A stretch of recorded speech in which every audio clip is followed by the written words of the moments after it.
Welcome to Ruston, Louisiana, home of one of 16 regional sites for this year's 2021 NCAA tournament. Louisiana Tech earned the host site for the first time in program history. They'll play later on tonight, but first we got the number 2 seed NC State, the number 3 seed Alabama.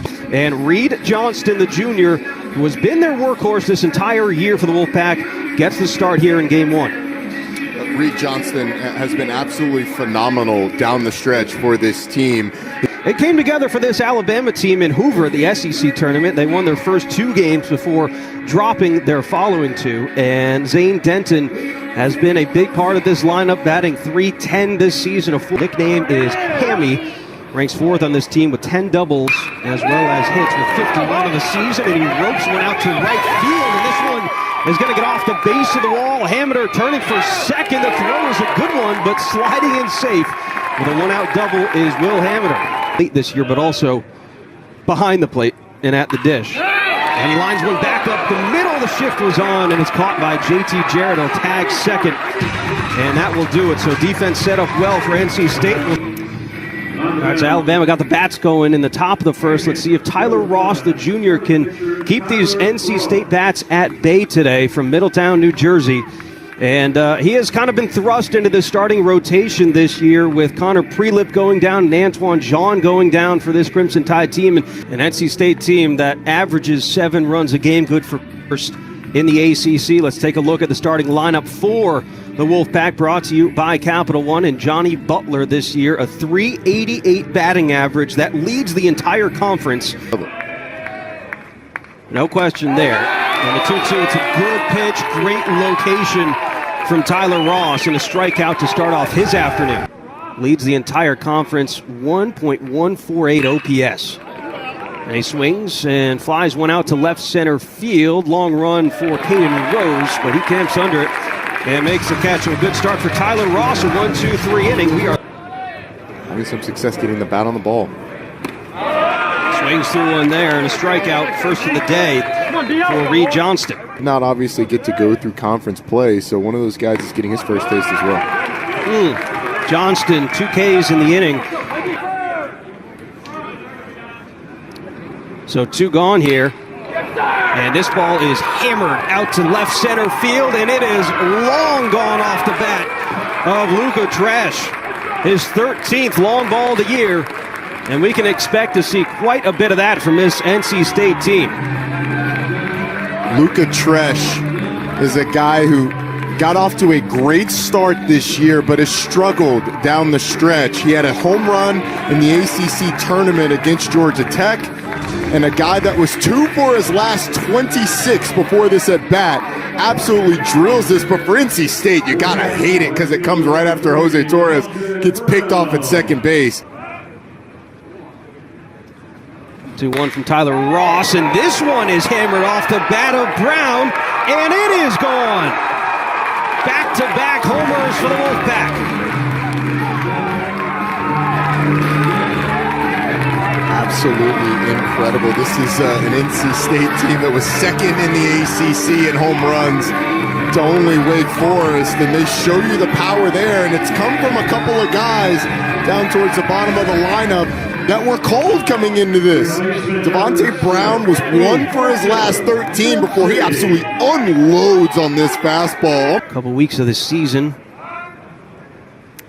3-1 to Murr, high and away, and it's going to be the first walk issued by Tyler Ross.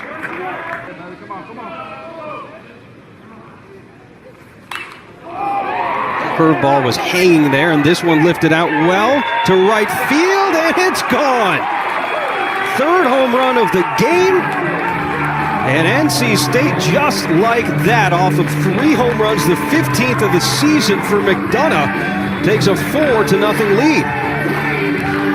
Tyler McDonough has been as good a hitter as there's been in the ACC, and on an 0-2 pitch, Ross elects to go with the off-speed pitch and absolutely hangs it. I mean, that is what you dream of as a hitter. An off-speed pitch up in the zone, flattens out. There's a lot of validity to that. Lines one out into left center field. That's going to get down, roll all the way to the wall. Tatum going to cruise into second with a 2-out double. his last 26, and they even told us that some of that may be the fact that he's in a draft-eligible year, maybe pressing a little bit once the struggle started. Pops this one up to Jarvis at short, makes the catch. So Ross gets out of a little bit of a jam there, but not before the two-run homer from Tyler McDonough. And Reed Johnston has been on fire here so far in his start, and he gets another strikeout here. He's just a little bit in the dirt. Right on the corner, called strike 3. Reed Johnston has retired 10 Alabama Crimson Tide batters in a row. In the count, and everybody starts to get in. Brown, a high chopper back up the middle. Peyton Wilson, strong throw over to first to get the Speedy Brown. Only 40 pitches thrown so far as we're getting into the 5th inning. Here's a good swing put on by Denton, and this one's going to get off the wall and bounce back to Devontae Brown. Throws it into second base, the tag applied, and Denton is thrown out. You could see that coming. Devontae Brown played that perfectly off the wall. And then defensively, have been able to erase base runners with great defensive plays. I feeling Alabama needs something good to happen for them. Another swing early in the count. This one keeps carrying, and it's over the fence. A home run from Jackson Tate.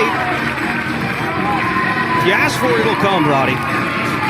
That's exactly what I was talking about. Alabama needing something to go their way. It seems like all the momentum has been on NC State's side. Jackson Tate changes the tide there. Unintended for the Crimson. Excellent swing inside out, and it gets Alabama on the board. That one was a little bit close, and looked like Devontae Brown had a beat on it. This one hit well out to center field. It's 380 all the way out there, but Tyler McDonough under it to make the catch. But Jackson Tate trying to fire up this Crimson Tide offense. This guy can certainly put a hurt into a baseball, and he's sitting 3-0. Takes ball 4 inside. Butler had the walk earlier to Johnny Butler just a batter ago, and now behind 3-1. And back-to-back walks issued by Ross here in the bottom of the 5th. So right off the corner trying to get Torres to chase. And this one lifted out to left field fairly deep, and this ball is gone.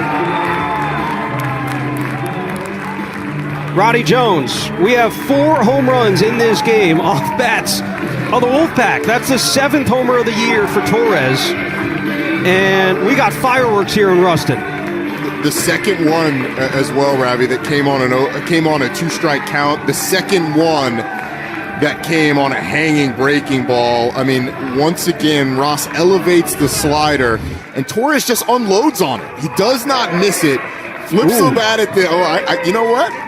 It's kind of swaggy right there. Just a little subtle bat flipping. A little bit of an adjustment. Some mounds are soft, some are harder.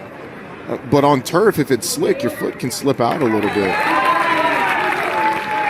But Alabama does have some disadvantages when it comes to recruiting and scholarships in baseball.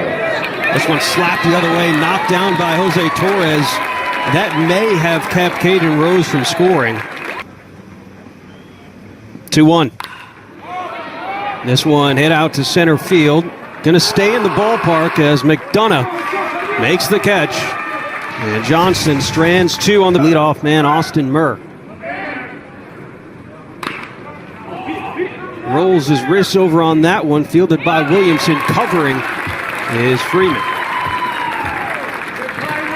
Old Dominion hit 7 in one game, so this is definitely a home run friendly ballpark. There's no question about that as Denton goes down swinging. That's 6 Ks today. Injured his hand in the Vanderbilt series earlier this year. Slaps one the other way. Menchik up with it and across the diamond. So aside from the hit by pitch, Johnston continues. 5 already today. We mentioned the Old Dominion 7 homers in a game in the Conference USA tournament. This ball grounded to short. Tough play. Jarvis and Williamson laying out for that one to save a run and keep it. Win on Friday, you win on Saturday. And then you win a couple on Sunday. Drive to center field, McDonough makes the catch. Flip side, too, Reed Johnston was like, all right, let me go out and try to shut out a team. And, of course, allowed the home run. But, man, he has been really, really good here. That's his 7th strikeout of the game, and Johnston continues to be. Fans not so much. Expecting a little bit of drizzle over the next couple of days, and this ball is crushed over the left field wall. How about 5 homers in the game, Roddy Jones? This is unbelievable, and the second of the game for Devontae Brown. How about 8 hits, 8 extra base hits? I mean, are you kidding me? This is as hot a performance hitting-wise as I've seen from a team all season. And Devontae Brown comes up in a drizzle and makes it rain with a bomb to the outfield. Man, this offense has just come alive here. Again, after getting shut out in the ACC championship game.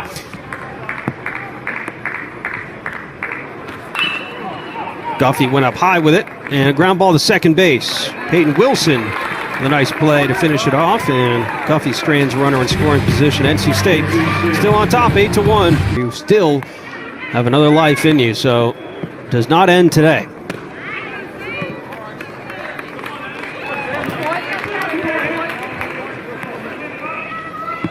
Pitch walk from Johnston, just as we talked about how good he's been from a control standpoint.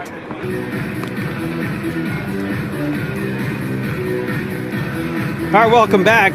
End of the day for starter Reed Johnston. A tremendous start to begin the Ruston Regional. 8 innings, 4 hits, 7 Ks, Roddy. And Diodati foul tips one into the mitt of Luca Tresh. 2 gone. 1-2. Got him. Strike 3, and NC State starts off the Ruston Regional 1-0. Starts off the Ruston Regional with a bang. Explosive is what I would say about this team, both at the plate and on the mound. 9 hits, 9 extra base hits, 5 home runs, 4 doubles for NC State, and they move on to Saturday night's 1-0 game against the winner of Rider and Louisiana Tech later today. But a dominant performance on the mound from Reed Johnston and then Chris Villeman there at the end, and a incredible, explosive performance from NC State at the plate.